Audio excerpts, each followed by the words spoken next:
बंगाली से नाचे लचेला के मजा के माइड लेबू भुइया बजड़ के इला बंगाली से नाचे लचेला के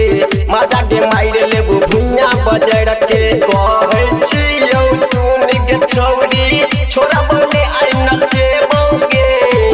ऐसे बोगे बिसा बुले बोगे शीश सटा के छौरी दी शॉट ले बोगे ऐसे बोगे बिसा बुले बोगे शीश सटा के छौरी दी शॉट ले बोगे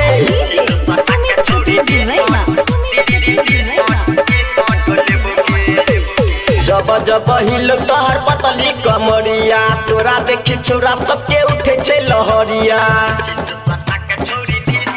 आय हाय जब जब हिल तोहर पतली कमरिया तोरा देखी छोरा सबके उठे छे लहरिया कमर हिले छौगे पूरा बदन हिले छौ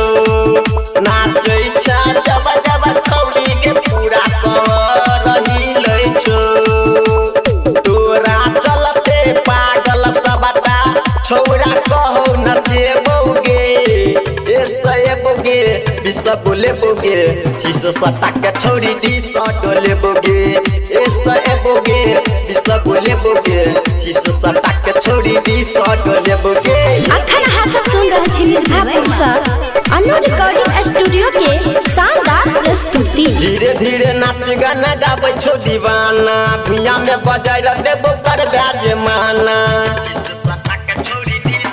आय हाय धीरे धीरे नाच गाना गाबै छौ दीवाना भुइया में बजाय देबो कर ब्याज माना नाच न तू गे छौरी हूँ मत न तू गे नच नच के चौकी तोड़ दही एना नाच न तू गे नच गाने जे आय तू छौरी तोरा हम नचे बोगे ऐसे बोगे बिसा बुले बोगे शीश सटा के छौरी टी शॉट ले बोगे ऐसे बोगे बिसा बुले बोगे शीश सटा